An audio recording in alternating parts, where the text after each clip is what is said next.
And so today I think I'm going to appear a couple of more times again. And by the way, Clement, this is not the very good I mean, it's not very, well-defined topic for you probably, but I think this our next sessions, lab sessions are going to be a little bit interesting, I believe, because we are going to cover data integration and all.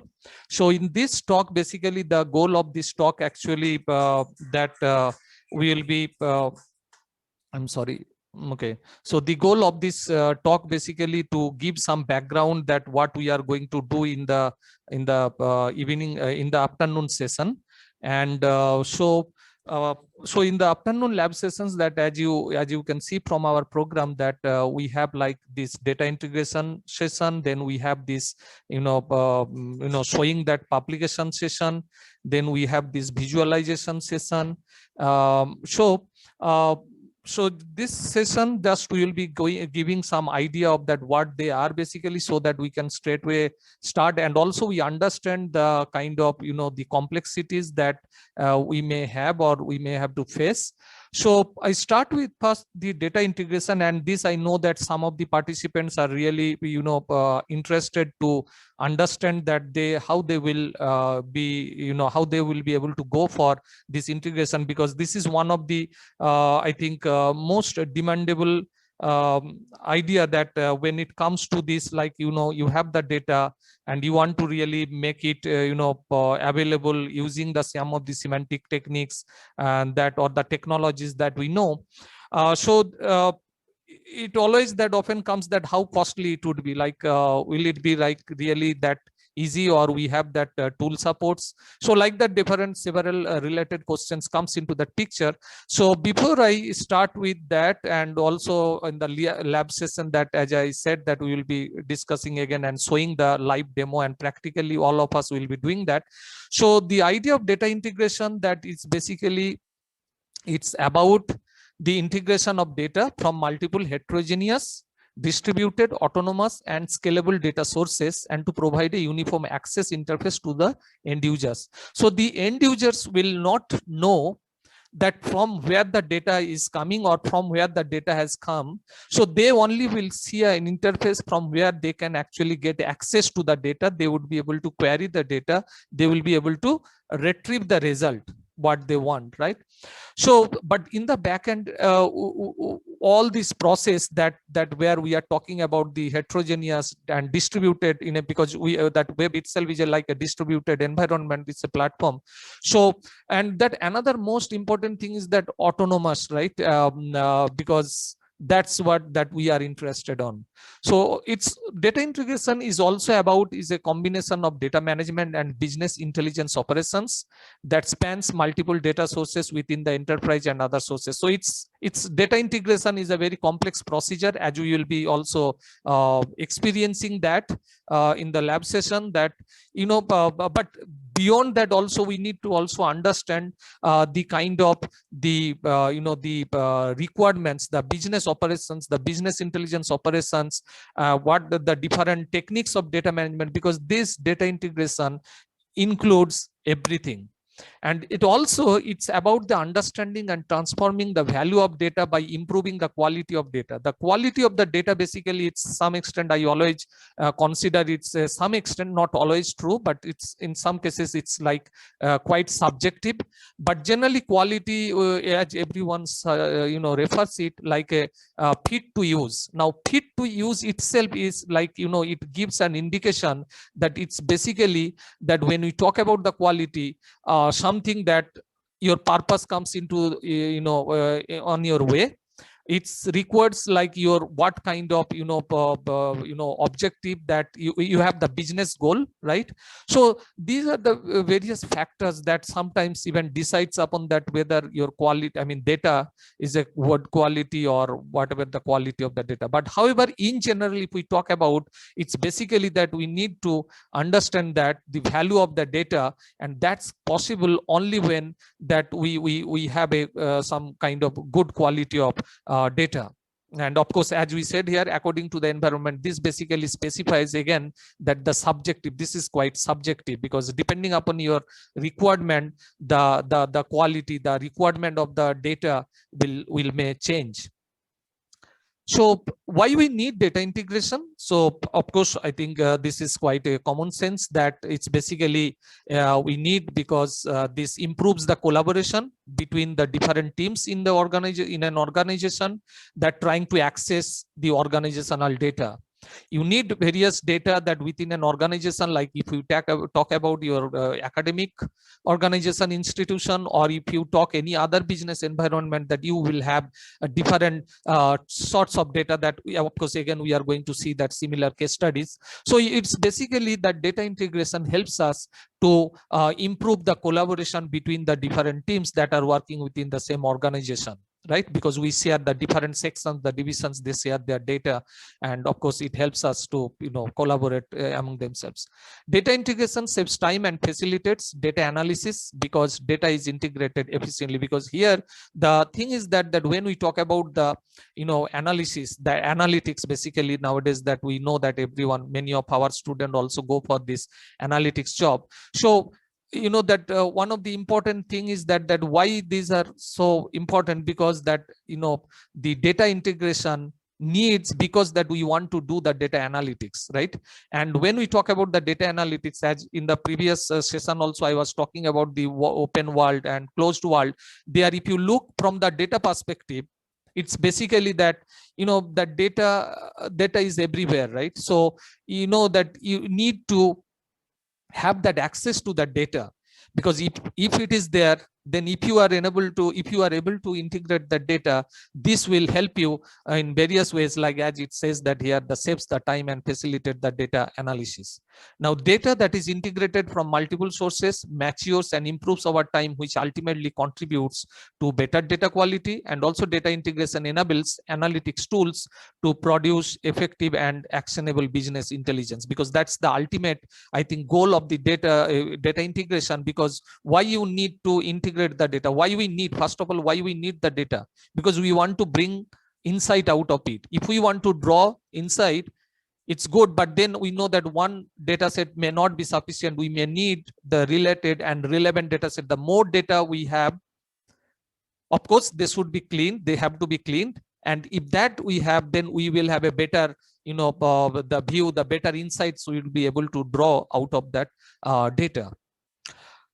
There are these use cases, like one of the use cases that already we talked about, that's the first one, like enterprise data integration. So in a business environment, that you need the different types of data. You have the sales data, you have the production data, you have the customers data, you have varieties of data.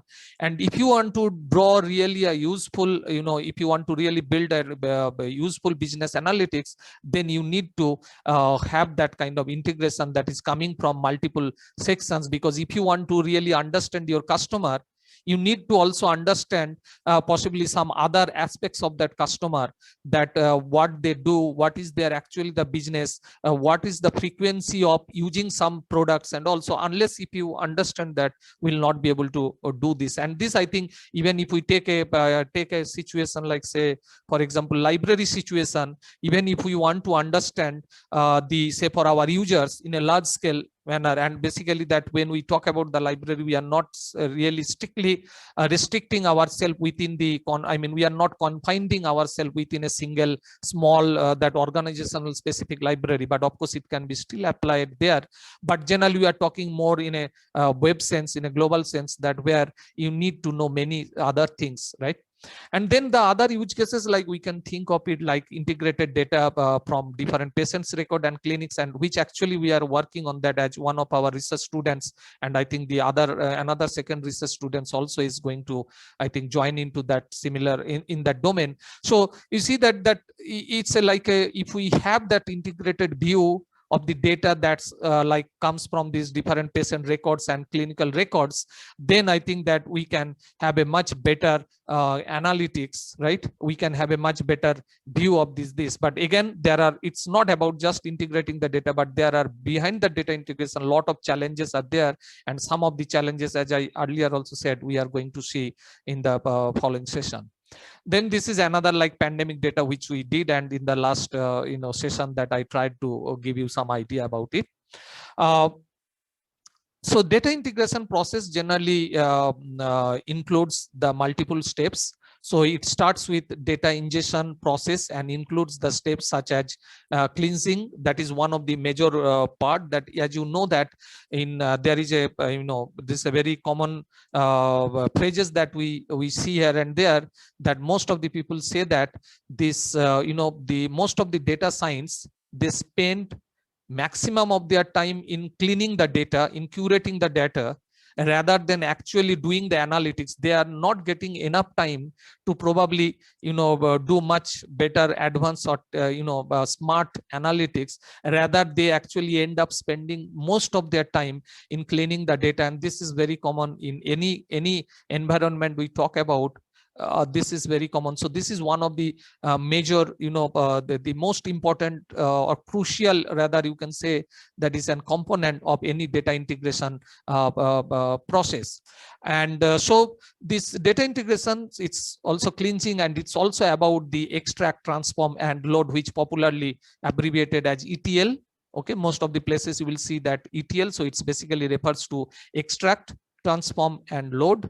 And then you need to map with what, and then you have to transport. So now you need to map in a sense, because the data is coming from different places with different model, because that it not expected, we cannot really expect that when we are talking about the heterogeneous data, and that is coming from different places, not within just the organization, coming also from outside of the organization, the variations in that map, in the data, the way it is captured, there will be there, right? We cannot really expect that they will be all in uniform way. So the challenge comes here, that this, how do we map? So we need to find out the mapping between the data, and also not only that, when we talk about to integrating the data, again there also again we have to map so that it gets a uniform view, because when the data is coming from different places, it's fine that we will have a different views of the data, but when we get data in one place as an integrated set, then we need to have a one uniform view. And when we say that, that's basically mapping comes into that picture, and that's an important component of, again, this data integration process. And then of course then the transformation, and this is another major challenge actually, that even we had these issues, that when we talked about this Kodo knowledge graph, which I didn't of course got into that, I didn't go into that level of that explaining the kind of transformation, that challenges that we had. And now whatever the challenges that we have already shared in another platform, some of the other platforms, and there we know that now some of the research teams are already working with that, what kind of challenge that already we exposed to them. And of course we tried with our own way, but we know that there are multiple other ways also possible to do, and a lot of research is now going on. And at least one research I know that a team is actually working on the similar problem and trying to solve that in a different ways with using the different technologies. So this, again, some extent we will be seeing this all again in the lab session. Okay, now the techniques that when we talk about the data integration, and basically that, remember that we are, since in this workshop the main theme is basically the semantic web or the knowledge graph, as in the previous session we said that they are basically the interchangeably we use them. Okay, though some people don't agree, but it's basically they are interchangeably used. And so since that's the main thing, so here comes into that picture that, okay, if we have to do, then how do we basically go for go about it? So the thing is that here, do we have to do everything manually, or we have some automatic way of doing it? Of course, that when we talk about the data, we can imagine that it's really becomes really very complicated, or I would say that it may not be that feasible really to do it manually, anything, right? So the thing is that, of course, still there are processes like we can do this manual integration, or we can use some we can take the help of some machine, some applications, okay, some software tools for these purposes. And also there are another aspects of these techniques, that whether we will have a uniform data access or the common data storage. So the other thing is that uniform data access, basically data stored in the source systems, and views provide a unified view. So here the thing is that it's like more works in a distributed fashion. But again, when we talk about the distributed fashion, there are many other things comes into the picture. And one of the point that which I touched upon in the last session, and also Clement actually spoke about the compatibility, the semantic compatibility. Okay, the interoperability, that is popularly known as interoperability. But when we talk about interoperability, I see it at the two levels. One is the syntactic interoperability, another is semantic interoperability. Because one side you have the syntax, fine, but the another side, which is more harder and very complex, as you could already, I think you got that idea, that how it becomes difficult when we talk about the semantics, right? It doesn't come free, right? And that's basically that. Anyway, in general, if we talk about the interoperability, that's itself is a challenge. So here we say that when uniform data access, so you have in a distributed fashion, you have data in different places, but when you give service, data service to your end users, you give a kind of unified view, so everything goes in the back. Either you do that, or what we do, we actually get them integrated in one place, in a one common storage place, and then we give access to that. Of course, each of them have their own disadvantages and advantages. The advantages side of uniform data access is that you don't maintain them. The data updation will be like a real-time one, so you always will have that updated one. But when you talk about the common data storage, where you want to preload the data, and then you want to give service to you want to provide the data service, the challenge comes, the one of the major challenge comes, that is the data currency. Okay, and there are many other issues that we know, that's also is true in context of this traditional data management system, that when we talk, right? Now, moving forward, so there are different integration tools, as we said that in the previous slide, that when it comes to the data integration, whether we do it manually or we do it with the help of some application, some tools. Yes, as we said, that data can run to like millions, billions, trillions. We don't know how big because that is where the big data comes into that picture. And I think every data is a big data, because whether you look at the volume point of view, whether you look at the from the varieties, the kind of the various types of the data, how versatile that data, from every perspective you can consider that whether some data is a big data. So I think in that way, I think most of the data that we know are already a big data in any of the directions. If you look from any of those directions, as I said, volume, velocity, veracity, which is very popular, right, as a 3B, 5B, 7B, like that.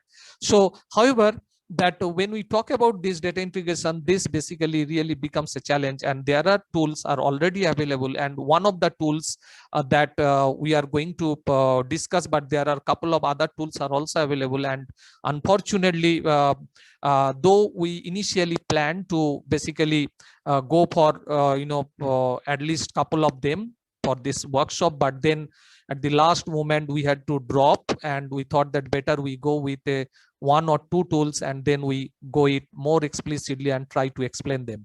So however, these are the some of the tools. Some of the tools are used for at a very generic level, not only the graph data, because remember here that since the theme of this is graph, so here basically we will be dealing with the graph data tool. So but there are other data integration tools are also here. So like this, like Talent's Open Studio, and like that, there are a couple of them are in generic in nature, and this like that allogograph, which earlier I told about it. Korma, this is coming from the University of South California. That's actually the tool that's also is an excellent tool, but I have some kind of reservation, of course, with that tool. And unfortunately, as I said, that we will not be able to show this in workshop, but yes, any of you want. And then selfie plugin or Proteus, this is what we will be exploring in our next lab session. So these are some of the descriptions. So I'm skipping that. And these are some of the screenshots that how it looks, that tools interface. So it's like Talent's Open Studio. This is Pentau data integration. tool, and this is like Clover. Yeah, this is allogograph. You saw this kind of graph already in Kodo knowledge graph. Yeah, you see that it's beautiful tool. So if anyone is interested, you may try upon that. It's a good tool. This is what that this is Korma, but of course it doesn't. So, and this is what we are going to see in the lab session. So anyway, so we will be exploring this. Now, that's a very short presentation that was on data integration. And if any question, of course, we can take it anytime. And now I move on to this data publication and access. And to some extent, we have covered this part also in the last session. But again, I quickly take up this topic again here. So when we talk about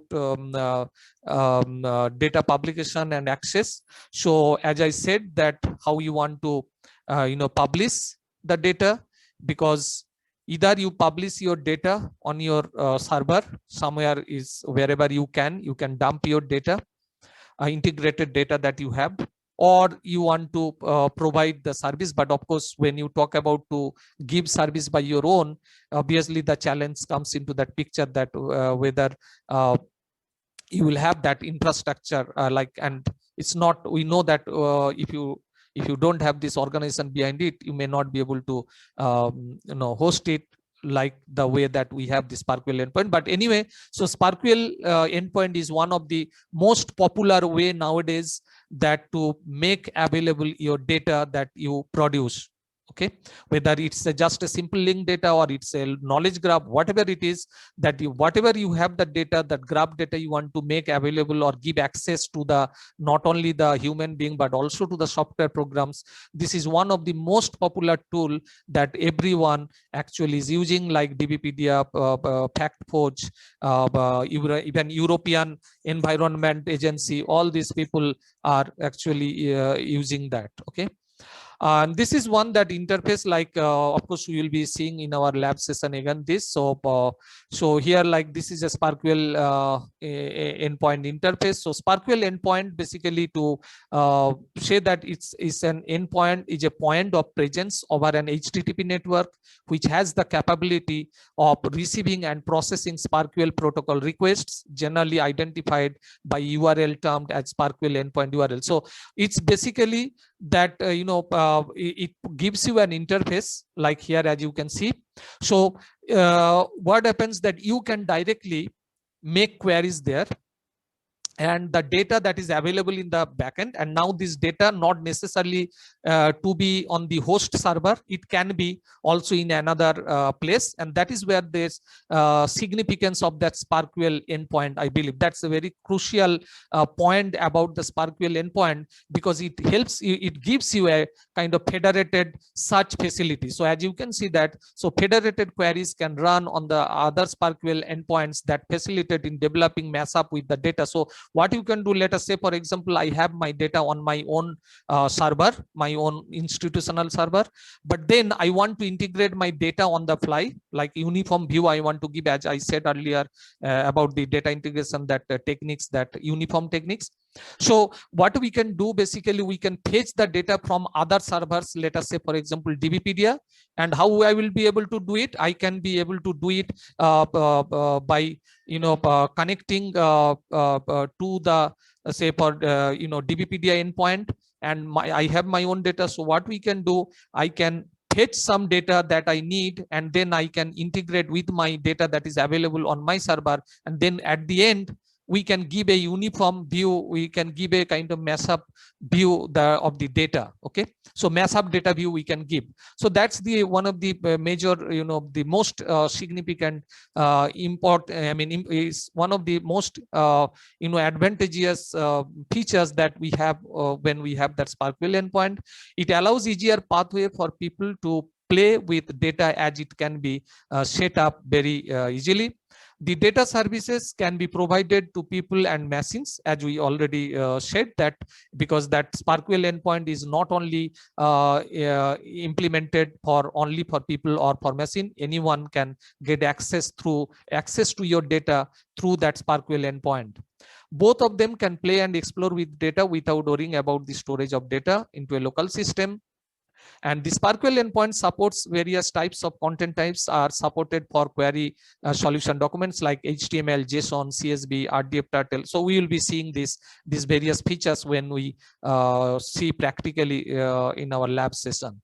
So this is one of the screenshots that we have taken from our system. Like here, say for example, that what I said earlier, that the mashup data federated such environment. So here, what we have, like here, you know that this system is running on my local system, but I could actually fetch the data from DBpedia by running a simple SPARQL query.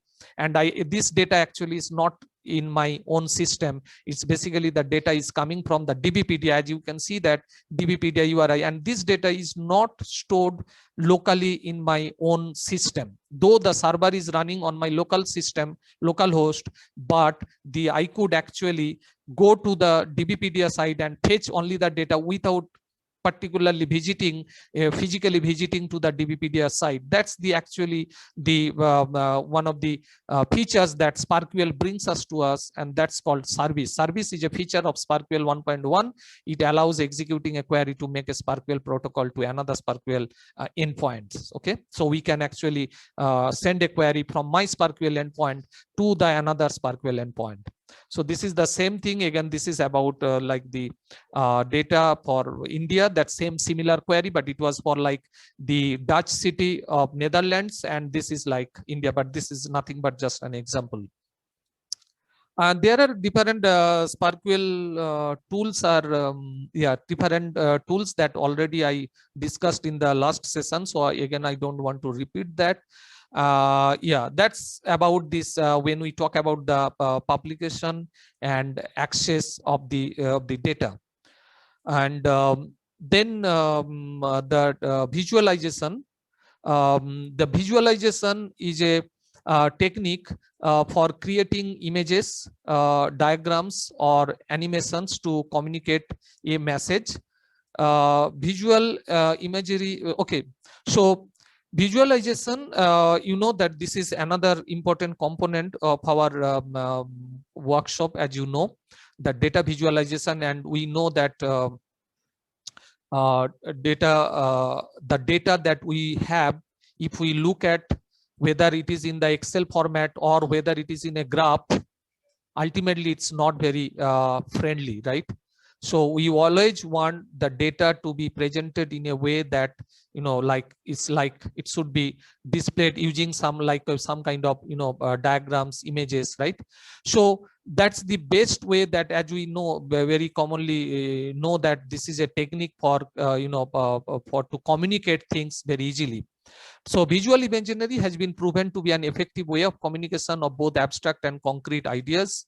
And we know that this from our ancient time, that visualization as one of the important tool for communicating the things, the ideas, the concepts that we want to share with others. So we know like that examples like cave paintings. Okay, and then we know also the technical drawing, engineering, scientific, I mean, that we do for the scientific purposes.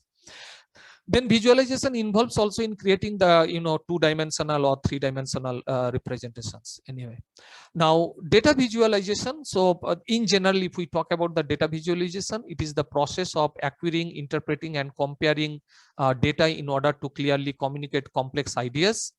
And it's the process of discovering implicit but useful knowledge from large data set. And that is where that, if you can recall from the last presentation, that Kodo knowledge graph, I know that it was very fast, but if you look, if you have observed that those two SPARQL queries at the end, I showed that tell me the travel history of the various COVID affected patient. And as I said that in our knowledge graph, we had the data of 75,000 plus real patients. Okay, and when we have 75,000 individuals, and understanding that how they traveled, from where they traveled, where they went, and all these things, It's not so easy by going through, even if it is in an Excel data, or I mean some in spreadsheet format, right? So we need to have some kind of visual images so that we can easily understand, and we can cluster them, we can group them, and we can easily understand that their travel history. Or say, for example, the another query I ran that give me the like it was basically to trace the COVID-19 disease, like that how the COVID-19 disease spread around, okay, how one person, it contracted from one person to the another person.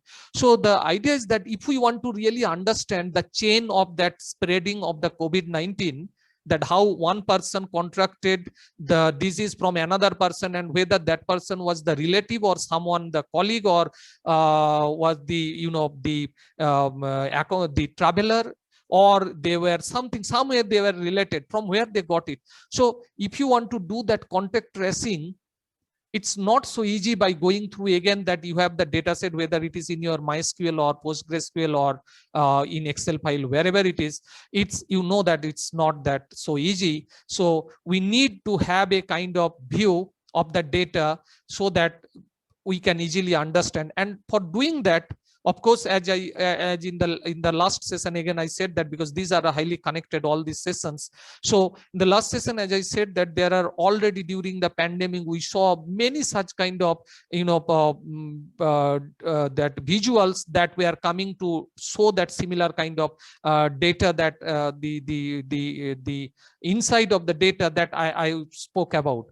But however, the question is not only the visualization. Of course, right now we are talking about the visualization, but at the same time, we also need to have that flexibility so that we don't have a one rigid visualization the way I want, the way end user wants at the real time, that I want this data to be visualized in this way.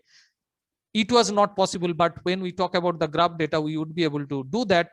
But coming back to this overall, this, when we talk about the visualization, it's basically the process of discovering implicit but useful knowledge from large data set.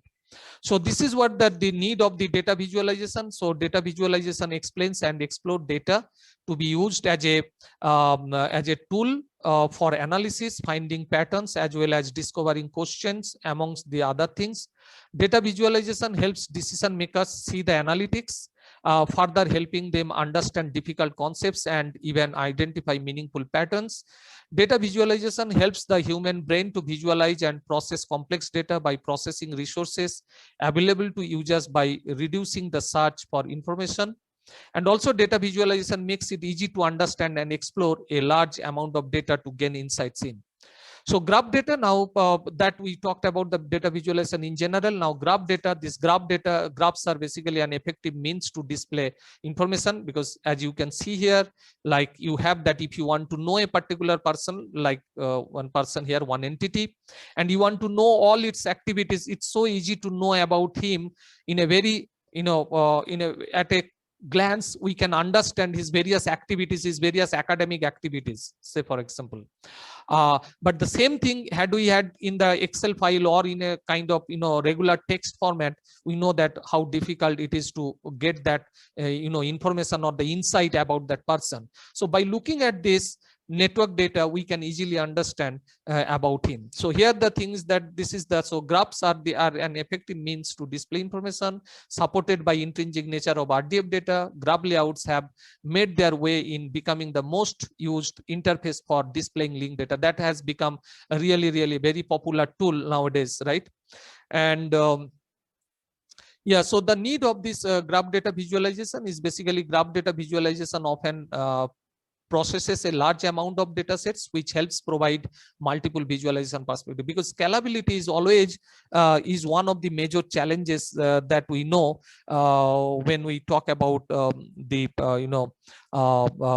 large scale amount of data, because you have, and data is always large, right? Because most of the data that we have right now are produced by the sensors, and when we consider the sensors, so data we can understand there is no limit. If we are talking about just our library, let us say circulation data, yeah, it's a very small data, right? Even if we gather like 1 year data, still it's very small, right? But if we consider the traffic signal data, if we want to take out that data, or if we want to collect the data that is like say CCTV cameras that you have on the roadsides, or you have this like the nowadays gadgets that produce, that fetch the data like your pulse rate, I mean how much calorie you burned throughout the day, how many steps you go. If you consider that kind of data, it's really produce a very large amount of data. Even in case of your mobile phone also, it produce a lot of very large scale of data. So in this case also, that when it is a very large scale data, I think this graph data is one of the, I mean graph data visualization is one of the most efficient tool can be considered. Graph data visualization provides an overview of the data set. Visualization of the graph data enables exploratory research to be carried out, and graph data visualization offers customization capabilities to different user-defined scenarios. That's what that I was talking about, that if you give a rigid view of the data, same visualization you give, but most of the cases what happen, whatever we produce, like say for example from Excel data set or whatever the different tools we can use, those are basically gives you a kind of static view of the data. But when you have this kind of data stored as a graph, and then these are so flexible, you can actually on the run here itself, I can, if I don't want to look at this node, I just simply say that okay, disappear it, so it will disappear. So whatever the nodes, so these are all so flexible, these visualization interfaces are so flexible that, and this is only possible because of this graph data, because of this, the in the backend, that how the data is stored is, I think plays the major role. Of course, the graph data visualization provides real-time response and progressive results. That's why this graph data are so crucial or important. Now, data visualization process. So generally, when we talk about this again, so as just a few minutes ago, I said about when we talk about the data, most of the data is very kind of noisy. Lot of noise we often see in the data. So whenever we talk about this data integration or visualization, this data cleaning is become a major part of that. Okay, so the filtering the data, then data processing, so this is like a major part, so which includes, like say, this process involves the refining and cleaning the data into meaningful information through data analysis, data interpretation, contextual. So look at this data. It's a small snapshots from our data, again, that from our Codo knowledge graph. So if you look at this data, we have these varieties of data. Looking at this, like this is a cluster data and this is the region column data. What we have here, like this shows that the patients, that this congregation, that Taj congregation from 13th to 18th March in Delhi. So these are the like people that were in the left side. We had, these are actually individual patients. These patients got the COVID from that congregation. Okay, but then there are other people also that who got it from, like this is like not known, then this is like severe acute respiratory infection, this is unknown. And this is the why the reasons. They says that okay, this basically due to that daughter, this particular patient contacted that. This is daughter of the brother. Then this person, the reason is that he went to Delhi but he didn't attend this congregation. Okay, and this says that okay, this is unknown, but he contracted from these patients. These are the patient IDs. Now you see that you have within this small snapshots, you have so many varieties of data, and they are all different, right? They are different type of cases. It's not that they are homogeneous. They are basically heterogeneous. They have varieties. So when we deal with such data, that basically this becomes a real challenge, that and this is very very part of this, whether we talk about data integration or visualization, because they are the continuous process. So this cleaning is always the part of this entire process.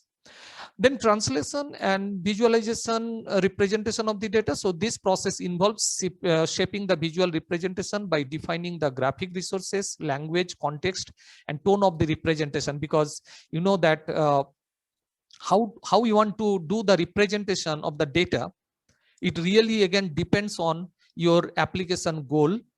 your requirement, because as from the yesterday's session also, I think he touched a little bit about the ontology modeling. And one sec, how much time I have? Can I have my mobile phone? This how much? How much? 3 more minutes. Okay. So I'm finishing.